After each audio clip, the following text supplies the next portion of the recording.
Good morning. Monday. Thanks for tuning in.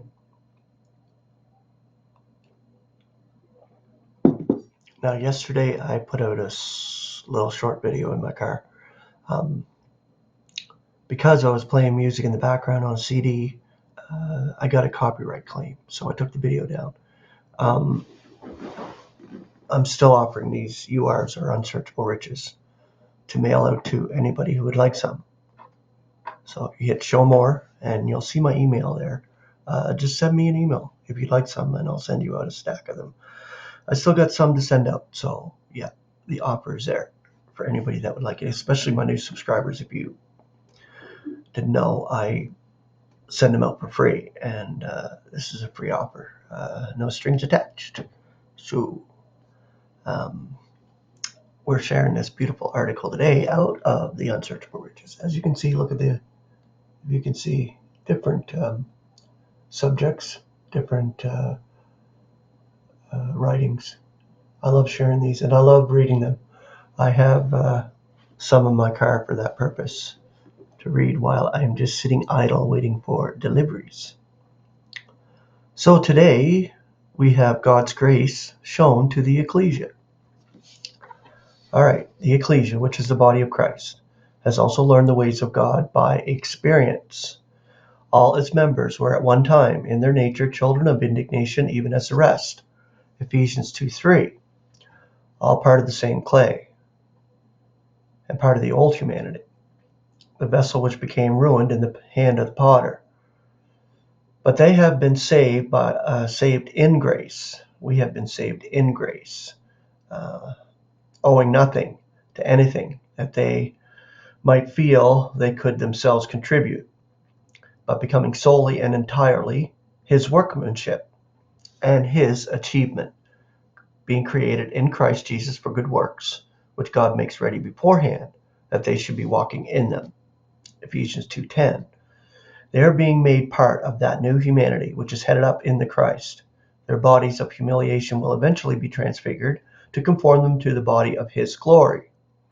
In the oncoming eons, they will be used by God to display to the celestials the transcendent riches of that grace, which is so evident in God's kindness to them in Christ Jesus. Just as now they are being used by Him to make known to their leaders His multifarious wisdom. So the sovereignties and authorities among the celestials are learning through God's multifarious wisdom with the Ecclesia.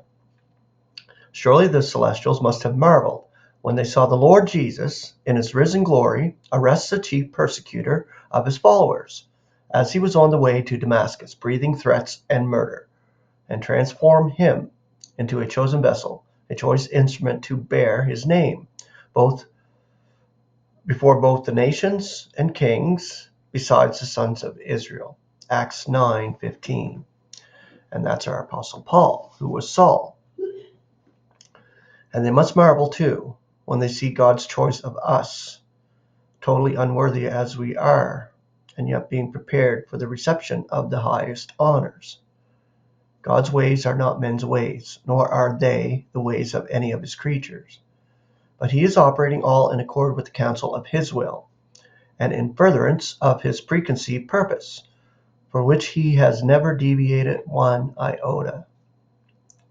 The members of the Ecclesia have a prior expectancy, but not a sole expectancy. If we have been granted an insight into the purpose of God, let us understand that we shall be used by Him to make known His grace to others until ultimately it embraces all.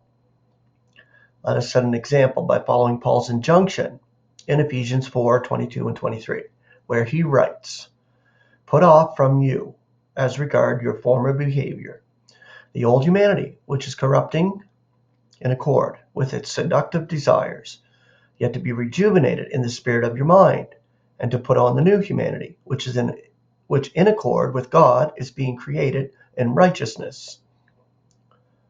Thus may we be even now vessels, utensils for honor, hallowed and useful to the owner, made ready for every good act." 2 Timothy 2:21. What are we to say about the rest of humanity, the vast bulk of mankind, including even those accountable for the betrayal and crucifixion of the Lord of glory?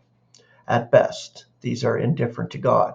At worst, they are hostile to him.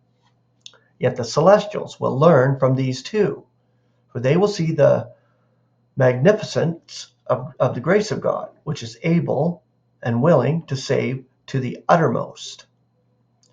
And humanity itself will have a special reason for rejoicing when it hears the loud voice out of the throne saying, Lo, the tabernacle of God is with mankind, and he will be tabernacling with them, and they will be his peoples, and God himself will be with them. And he will be brushing away every tear from their eyes. What a delightful personal touch. And death will be no more, nor mourning, nor clamor, nor misery. They will be no more, for the former things passed away. Revelation 21:3 and 4.